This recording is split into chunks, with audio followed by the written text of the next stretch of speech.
आशा करता हूं आप सब बहुत अच्छे होंगे। मेरा नाम है सिद्धांत अग्निहोत्री, स्टडी क्लोज पे आपका बहुत बहुत स्वागत है। 26/11 अटैक हुआ तो नेशनल इन्वेस्टिगेटिंग एजेंसी बनाई गई।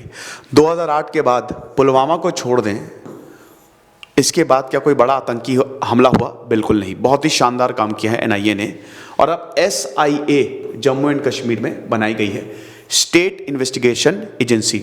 ये बहुत अच्छा कदम है दोस्तों, क्योंकि जम्मू एंड कश्मीर में प्रॉब्लम बहुत ज़्यादा हो गई हैं। आतंकवाद थोड़ा बढ़ गया है वहाँ पे, एनकाउंटर्स आपको देखने को मिल रहे हैं, मुठभेड़ आपको देखने को मिल रही है, 7 सिविलियंस को भी आपने देखा मार दिया। सब पाकिस्तान की हरकत है। लेकिन अब स्टेट इन्वेस्टिगेशन एजेंसी जो है ये नकेल कसने वाली है।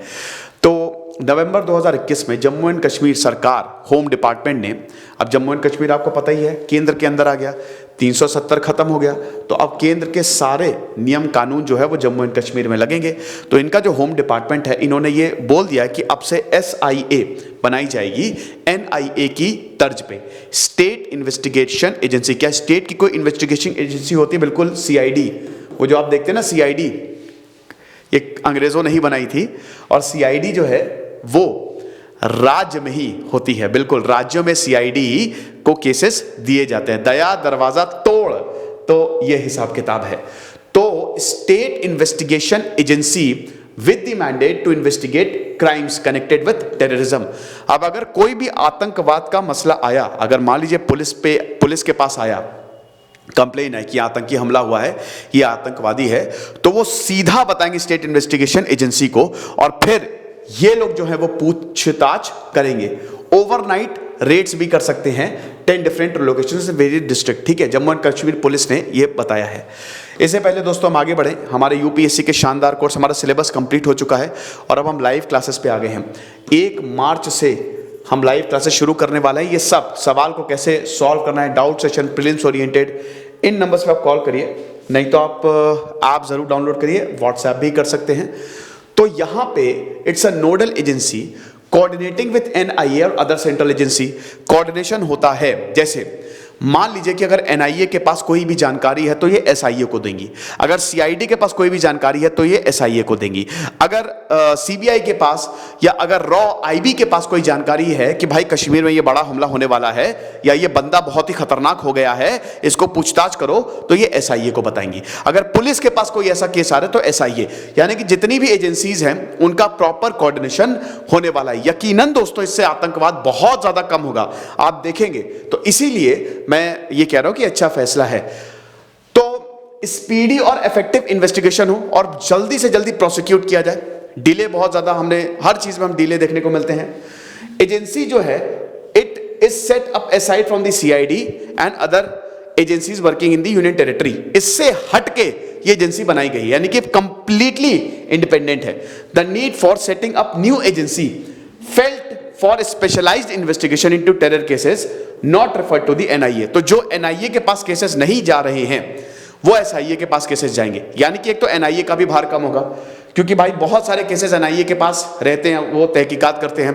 तो अब स्टेट इन्वेस्टिगेटिंग एजेंसी बन गई है। अब हो सकता है और राज्यों में भी इसको बनाया जाए।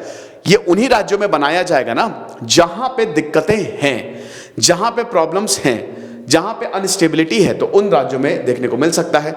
तो इंडियन एक्सप्रेस की ये खबर है, जम्मू एंड कश्मीर में इसको बनाया जाएगा, और जो डायरेक्टर होगा it will be the head of CID wing as its ex officio director. जो सीआईडी को हेड करेगा वह इसका डायरेक्टर होगा। Officers to the directorate have since been deputed by the government. All the officers in charge of the police stations have to mandatory intimate the SIA immediately. कोई भी अगर terrorism का registered cases आया police थाने में तो तुरंत SIA को बताना पड़ेगा। और कहीं पे भी अगर टेररिज्म लिंकेज भी है, कुछ हुआ, कहीं चोरी हो गई या कुछ रॉबरी हो गई, अगर लिंक भी है कि आतंकी इसमें इन्वॉल्व हो सकते हैं, तो भी आपको बताना पड़ेगा। अभी हम प्रोविजंस देखेंगे कि कितनी सारी चीजें कवर्ड है, सिर्फ आतंकवाद नहीं, बहुत सारी चीजें कवर्ड है दोस्तों इसमें। तो investigation offence is not taken up by the NIA. NIA तो डेफिनेटली सेंट्रल लेवल पे काम करती है। अब ये एक यूनियन टेरिटरी है, हालांकि एनआईए कहीं पे भी इन्वेस्टिगेट कर सकती है, जहां पे आतंकी हमला होता है वहां पे एनआईए आती ही है। लेकिन जो केसेस एनआईए के पास नहीं आएंगे, स्पेशली कश्मीर वाले, वो सीधे एसआईए के पास आएंगे। ठीक है, तो ये चीज है। होम डिपार्टमेंट अब देखिए कितने सारे ऑफेंसेस हैं डिफरेंट एक्ट्स के अंदर। इसमें आपका एक्सप्लोसिव सब्सटेंसेस एक्ट है, ये सब कॉलोनियल लॉ है, याद रखिएगा। यूएपीए, अभी इसको अमेंड किया गया। यूएपीए बहुत ज्यादा बवाल भी हुआ कि किसी को भी, ड्रैकोनियन लॉ इसको बोला जाता है एक तरीके से, कि किसी को भी अंदर डाल सकते हैं, ठीक है।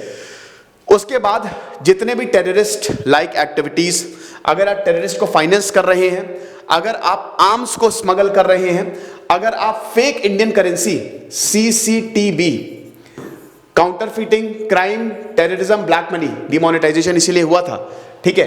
तो ये, और उसके बाद terrorist related larger conspiracy cases, अगर कॉन्स्पिरेसी हो रही है, जैसे एनआईए ने ऐसे बहुत सारे हमले नाकाम किए हैं, बहुत बड़े बड़े हमले करने की तैयारी थी, लेकिन एंड मोमेंट पे गिरफ्तारी हो गई है।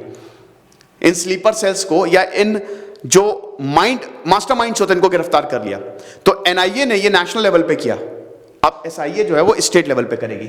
अब स्टेट लेवल पे इसका मतलब ये नहीं है जैसे जम्मू एंड कश्मीर में बनाई गई है, तो अब ऐसा नहीं कि यूपी में कुछ हो रहा है तो यहां चली जाए, ऐसा नहीं है, ठीक है। Terrorist financing and terrorism linked NDPS cases, NDPS drugs, ये जितने भी क्राइम है ना, ड्रग्स हो गया और जो भी खतरनाक खतरनाक क्राइम है ना, इनका अल्टीमेटली जो लिंक है मेन, वो टेररिस्ट या फिर अंडरवर्ल्ड से ही जुड़ेगा। बाकी आप देख सकते हैं किडनैपिंग, मर्डर केस, अगर इसमें टेररिज्म इन्वॉल्व है तो 1989 में, याद रखिए, याद कीजिए, रूबिका सईद को किडनैप कर लिया गया था, जो कि उस समय के होम मिनिस्टर मुफ्ती मोहम्मद सईद की बेटी थी। अब मुझे कमेंट बॉक्स में बताइए कि उस समय प्रधानमंत्री कौन थे। आज ही मैंने उन पर लेक्चर डाला है एक, मतलब आएगा भी। Robbery cases, case relating to terrorism, propaganda, false narrative, large scale incitement, जैसे मान लीजिए कोई भड़काऊ भाषण दे रहा है, कब पब्लिक के सामने खड़े होकर उल्टी सीधी बातें कर रहा है, भड़का रहा है, तब भी एसआईए इन्वेस्टिगेट कर सकती है, और अगर आप भारत के खिलाफ जा रहे हो। लेकिन यूएपीए भाई देखिए, इसको तो इनैक्ट किया गया था कि भाई यहां पे अनलॉफुल एक्टिविटीज, नाम ही देखिए ना, प्रिवेंट कर सके आप अनलॉफुल एक्टिविटीज, ठीक है ना, of individuals and association for dealing with terrorist activities.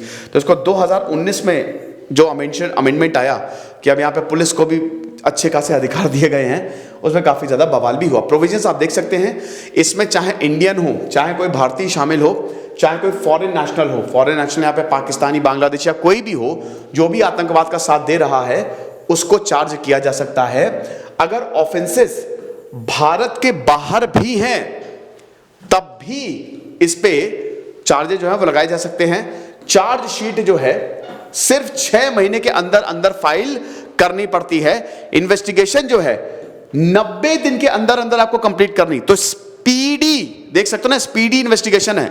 6 महीने के अंदर अंदर चार्जशीट फाइल करो, 3 महीने के अंदर अंदर अंदर आप इन्वेस्टिगेशन कंप्लीट करो, ठीक है ना। देखो इसमें होता है कि सबसे पहले होती है पुलिस में कंप्लेंट, या जो भी इन्वेस्टिगेशन टीम है, एजेंसी है, सबसे पहले। उसके बाद होती है इन्वेस्टिगेशन शुरू। अब इन्वेस्टिगेशन शुरू होने के बाद होती है चार्जशीट फाइल, और उसके बाद चलता है मुकदमा, और उसके बाद होती है सजा। सिंपल। तो यहां पे चार्जशीट में आपको 6 महीने दिए हैं, इन्वेस्टिगेशन में आपको बस 3 महीने दिए हैं, यानी कि टोटल 9 महीने में सब कुछ आपको कंप्लीट करके यह बताना है कि जो अक्यूज्ड है वो बेल के लिए एप्लीकेबल है कि नहीं है। अब स्पेशल कोर्ट अंडर यूएपीए जो है वो ट्रायल कंडक्ट करेगा। तो ये लेक्चर था दोस्तों, तो इंपॉर्टेंट है दोस्तों, एग्जाम पर्सपेक्टिव से ये बहुत ज्यादा जरूरी रहेगा आपके लिए। खुश रहिए, पढ़ते रहिए। सिद्धांत अग्निहोत्री साइनिंग ऑफ।